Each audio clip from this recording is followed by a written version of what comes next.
Lord, I lift your name on high. Lord, I love to sing your praises. I'm so glad you're in my life. I'm so glad you came to save us, save us. The epistle lesson is from Ephesians 5:15 through 20.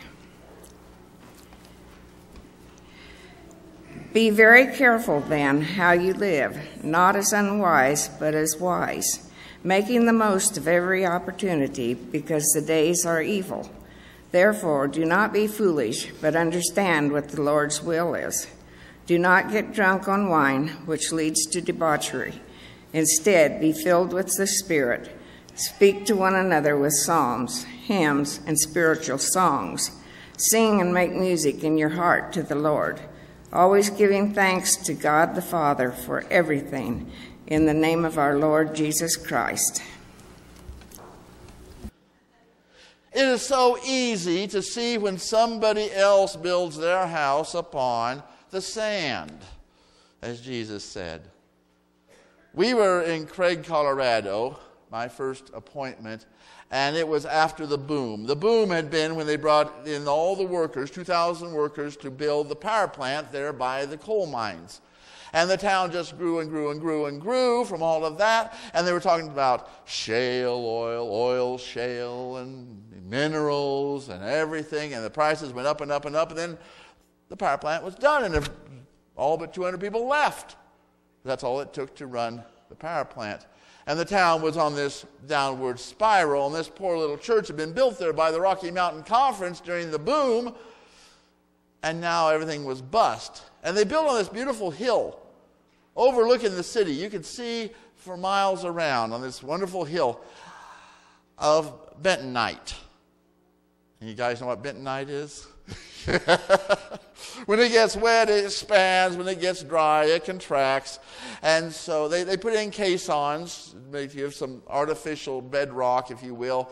But it still rose and sank. And they had planned to build it with wood, because wood, gives a little bit. But the prices of the construction material had gone up so much during this boom that they had to settle for concrete blocks.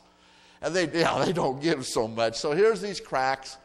And every now and then somebody would notice a new crack. Actually, it was a new person noticing the same old crack. I was tempted to go out and just get some red paint and just paint the cracks we've already talked about, because we talked about it over and over and over, because we built the house of God on the sand. And that's the way it is sometimes. We think we're building on a rock. We think we're building on wisdom and truth. But it turns out we're wrong. And then the rains come down, the floods come up, life gets tough, and we don't have that sure place to turn. We need wisdom. Now, I've got a story about a fellow by the name of Albrecht.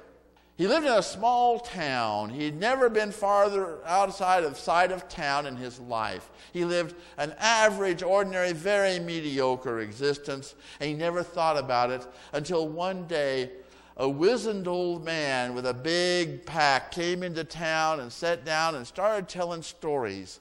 And Albrecht heard these wonderful tales of faraway places and marvelous things, and he suddenly realized that if he was going to ever get any knowledge or wisdom about the world, he would have to go and find out where it was at, because it certainly wasn't in his small town, as everybody who leaves a small town believes.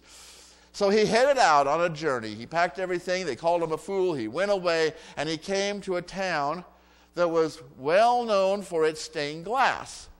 And he thought, beauty must be the key to wisdom.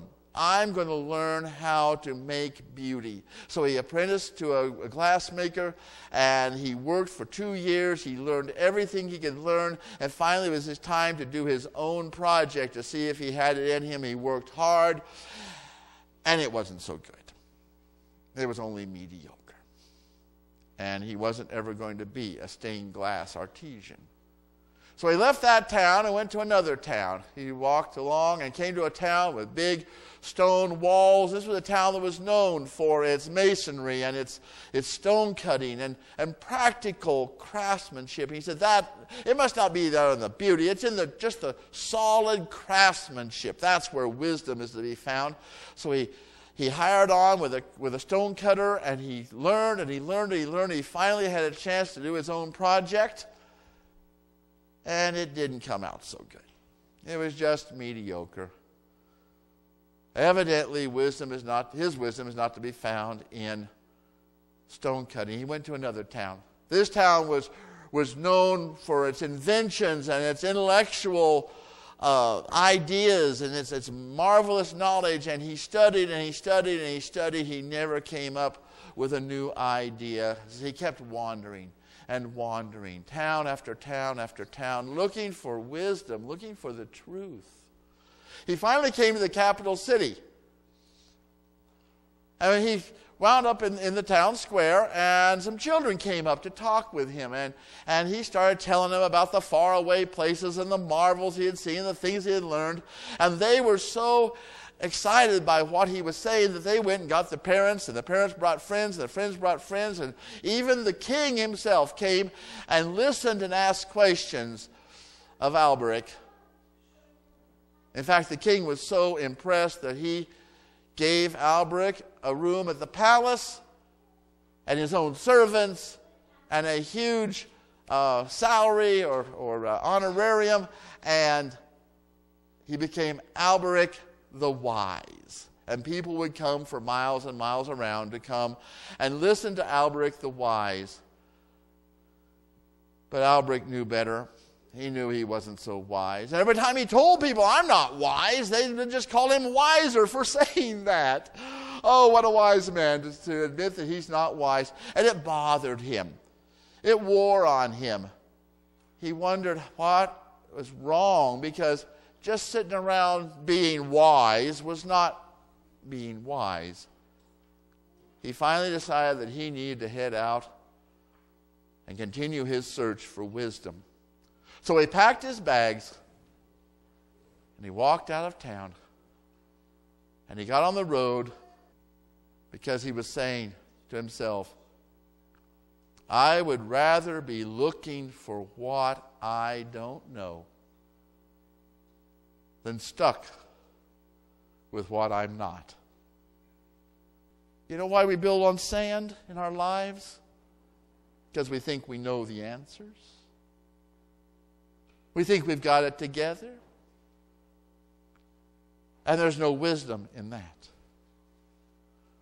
Wisdom, in the book of Proverbs, which is all about wisdom, wisdom is depicted as a woman who was with God since the beginning.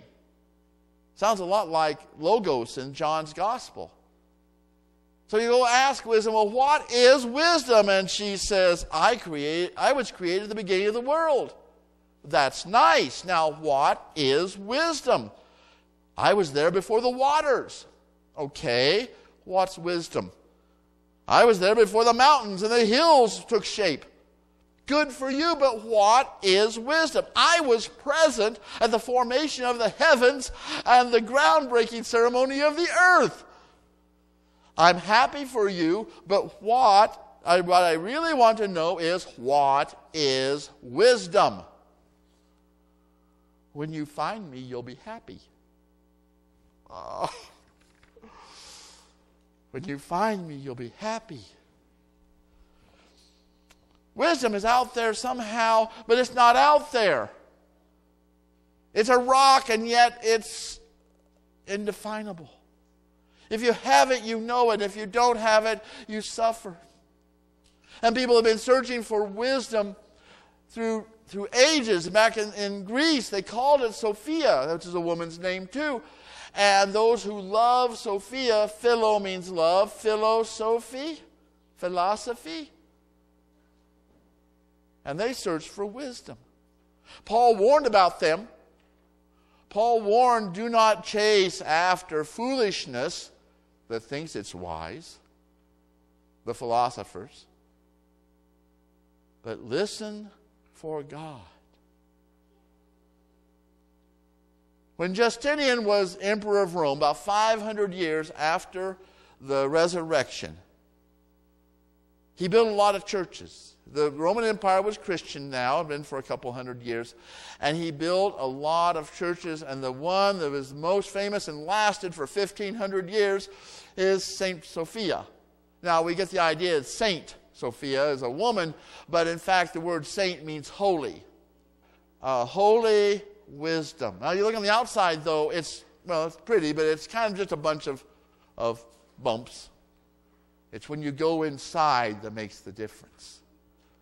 The walls almost glow of their own. They're covered with gold. They are just a beautiful, beautiful building, a place that's like the whole universe wrapped around you.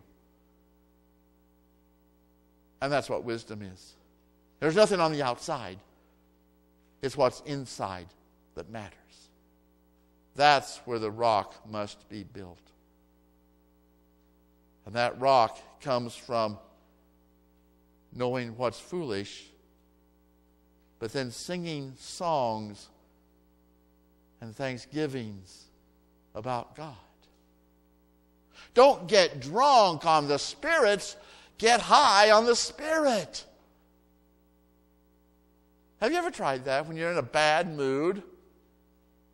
You start singing one of the praise songs? Or even, oh, be careful, little eyes. Anything.